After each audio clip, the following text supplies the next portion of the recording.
Bonjour à tous. Alors dans cette vidéo, on va chercher à comprendre ce que c'est que le bilan radiatif de la Terre et notamment comprendre la nuance avec le forçage radiatif. Le bilan radiatif de la Terre, ça va être la différence entre l'énergie qui va être reçue par la Terre et l'énergie qui va être réémise par dans l'espace. Notamment, ça va être la contribution des différents éléments du système climatique, c'est-à-dire l'atmosphère et la Terre, dans ces énergies reçues et réunies. C'est pour ça que ce bilan, il va être représenté sous la forme d'un schéma. Et pour comprendre ce bilan radiatif, la première chose, ça va être de comprendre ce que représentent ces flèches-là, en jaune et en rouge, qui sont des flèches de rayonnement visible et infrarouge. Pour comprendre ces flèches, on va revenir sur ce que c'est qu'un rayonnement électromagnétique. Alors vous avez ici les différents types de rayonnement électromagnétique. Vous voyez que en fonction de la longueur d'onde, vous allez avoir des rayons X qui vont avoir une longueur d'onde beaucoup plus forte que les rayons UV. Ensuite, vous allez avoir toute la lumière visible qui est détaillée ici, les rayonnements infrarouges, les micro-ondes et enfin les ondes radio. Donc tous ces rayonnements sont des rayonnements électromagnétiques et la seule chose qui change, ça va être la fréquence de vibration, c'est-à-dire la longueur d'onde. Ce qui va être important pour nous, c'est de garder à l'esprit que tout corps, parce qu'il a une certaine chaleur, va émettre un rayonnement électromagnétique et ce rayonnement électromagnétique va transporter de l'énergie. Or, les corps qui sont relativement tempérés, comme par exemple ici le corps d'un animal, va émettre un rayonnement électromagnétique de faible longueur d'onde, un rayonnement infrarouge qui va pas être perceptible à l'œil nu. Vous ne voyez pas le rayonnement qui est émis par le corps d'un animal, mais par contre, avec des outils techniques, on peut voir la chaleur qui est émise par cet animal. Or, plus le corps va être chaud, plus il va émettre un rayonnement électromagnétique dont la longueur d'onde va être forte. C'est par exemple le cas de cette flamme de bougie qui est plus chaude que cet animal et donc qui va émettre un rayonnement dans la lumière visible, donc avec une longueur d'onde plus élevée. Ici, avec une flamme bleue qui est beaucoup plus chaude qu'une flamme jaune, on va avoir un rayonnement électromagnétique qui est émis, qui va avoir une longueur d'onde beaucoup plus élevée. Et à chaque fois, l'énergie qui est transportée par les rayonnements électromagnétiques émis est de plus en plus importante.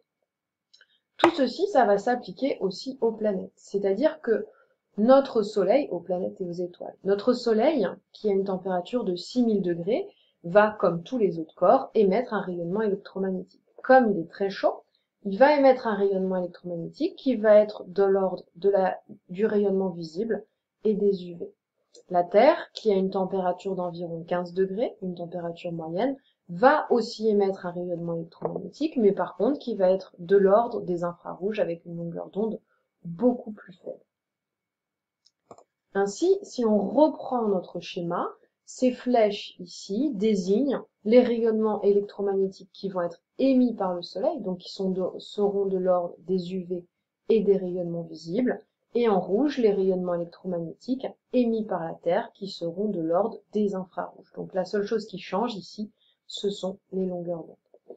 Alors, sur ces bilans, on peut vous parler de rayonnement électromagnétique, on peut aussi vous parler d'énergie, puisqu'on vient de voir que le rayonnement électromagnétique transportait de l'énergie. Vous le voyez bien, quand vous vous exposez au soleil, vous chauffez, vous vous réchauffez.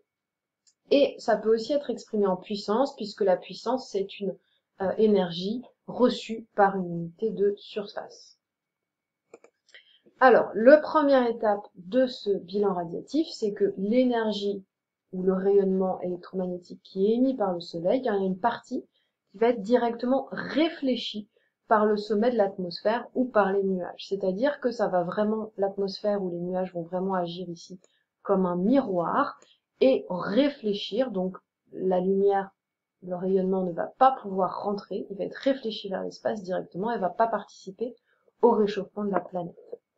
Ensuite, pour comprendre ce qui se passe dans l'atmosphère, on va s'intéresser au comportement du rayonnement UV et visible face aux gaz atmosphériques. Pour ça, on va s'intéresser à un spectre d'absorption. Alors, ici, je vous ai mis le spectre d'absorption de l'atmosphère. Et en abscisse, vous avez ici les longueurs d'onde des rayonnements électromagnétiques, c'est-à-dire ce que l'on a vu tout à l'heure. Donc on retrouve ici le rayonnement visible, les UV, les IR, les ondes radio, etc. Et en ordonnée, vous avez l'absorption par l'atmosphère, c'est-à-dire quel pourcentage de ce rayonnement, par exemple les rayons X, va être absorbé par les différents gaz de l'atmosphère.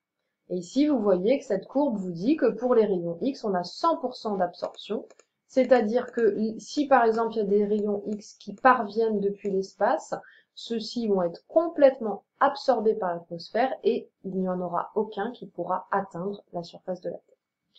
Donc pour comprendre ce qui se passe pour le rayonnement solaire par rapport à l'atmosphère, on va s'intéresser aux longueurs d'onde émises par le Soleil.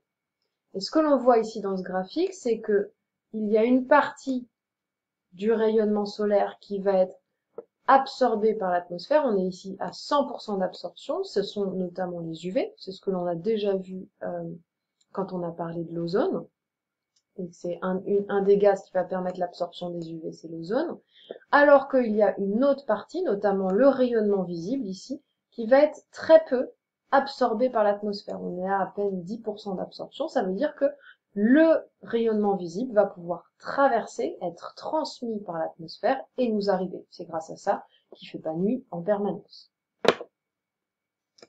Donc cette transmission des rayonnements solaires au travers de l'atmosphère, c'est ce qui est représenté ici en 2.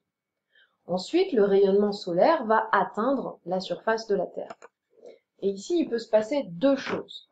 Il peut y avoir, en fait, c'est deux choses qui se passent exactement en même temps. On va avoir réflexion d'une partie du rayonnement solaire, c'est-à-dire que de nouveau, le sol va agir comme un miroir, et cette réflexion va être d'autant plus importante que la couleur du sol est claire. Quand vous allez au ski, vous voyez que vous êtes très très vite ébloui si vous n'avez pas de lunettes de soleil, parce que les surfaces blanches réfléchissent une très grande partie de rayonnement solaire.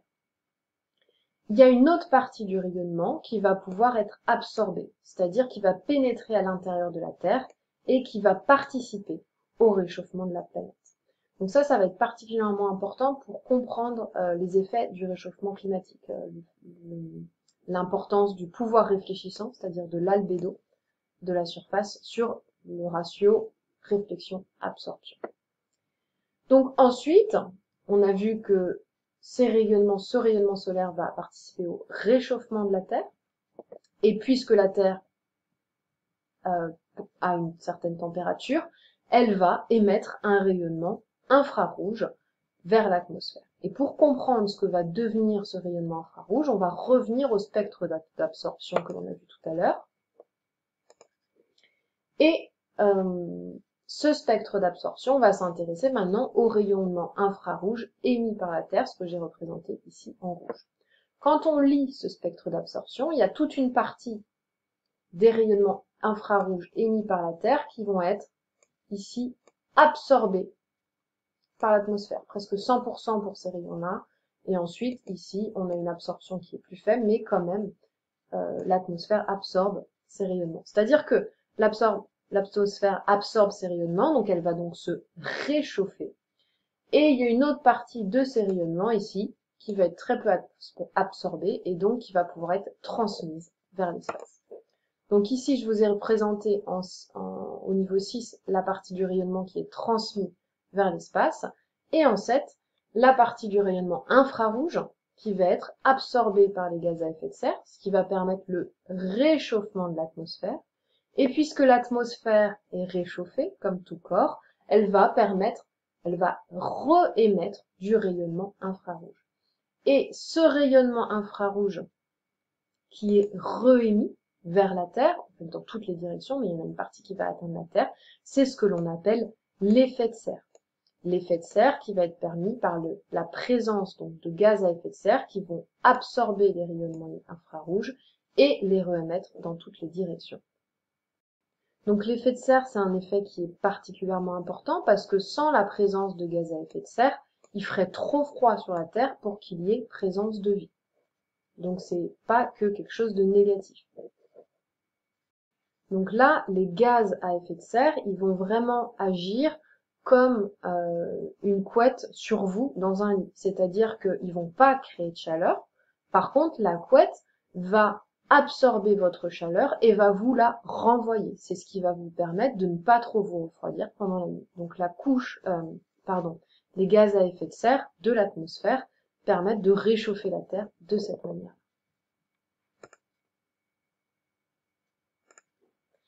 Alors, le bilan radiatif de la Terre, en dehors des activités humaines, il est à l'équilibre. C'est-à-dire que toute l'énergie qui est reçue par la Terre, qui a été représentée ici par les flèches bleues, qui va permettre son réchauffement, est égale à toute l'énergie qui est réémise vers l'espace. Donc on a un bilan radiatif nul, c'est-à-dire qu'on est à un équilibre radiatif, on a autant d'énergie entrante que d'énergie sortante. Énergie ou rayonnement, puisqu'on a vu que le rayonnement transportait de l'énergie. En conséquence, la température de la Terre, elle est constante. La température moyenne de la Terre est constante lorsque le bilan radiatif est nul. Le bilan radiatif, à cause des activités humaines, est déséquilibré. Et pour comprendre ce déséquilibre, les scientifiques ont développé la notion de forçage radiatif. Donc le forçage radiatif, ça va être la même équation, c'est-à-dire ça va être la différence entre l'énergie entrante et l'énergie sortante du système. Donc l'énergie qui arrive et qui réchauffe la planète, moins l'énergie qui va être réémise vers l'espace. On peut avoir un forçage radiatif négatif, c'est-à-dire qu'on va avoir moins d'énergie entrante que d'énergie sortante. Il y a un excès d'énergie sortante et en conséquence, on va observer un refroidissement de la planète Terre. Par exemple, les activités humaines ont ajouté des aérosols dans l'atmosphère qui ont augmenté le pouvoir réfléchissant de l'atmosphère. C'est-à-dire que cette flèche, elle est beaucoup plus importante, l'énergie qui va être réfléchie vers l'espace va être plus importante qu'avant les activités humaines. Donc ça participe à un forçage radiatif négatif qui va avoir tendance à refroidir la Terre. On va aussi avoir un forçage radiatif positif, qui lui va être lié aux gaz à effet de serre. Vous savez que les activités humaines conduisent à augmenter la concentration de gaz à effet de serre dans l'atmosphère. Plus il y a de gaz à effet de serre, plus les infrarouges sont absorbés par l'atmosphère, plus l'atmosphère se réchauffe, et plus elle réémet d'infrarouges vers la Terre. Donc, plus la Terre reçoit d'énergie. Donc on a ici une énergie entrante qui est supérieure à l'énergie sortante qui, elle, n'a pas bougé. Et donc, lorsqu'on a un forçage radiatif positif, trop d'énergie sortante, on va aboutir à un réchauffement de la planète Terre et un réchauffement de la planète. Donc ici, les activités humaines réalisent un forçage négatif et un forçage positif. Seulement, le forçage radiatif positif est plus important que le forçage radiatif négatif et donc, en conséquence, quand on fait le bilan, on a plus un réchauffement de la planète Terre. On est donc dans un déséquilibre du bilan radiatif, on n'a plus l'équilibre que l'on observait au début à cause des activités humaines. Voilà, je vous souhaite une très bonne journée.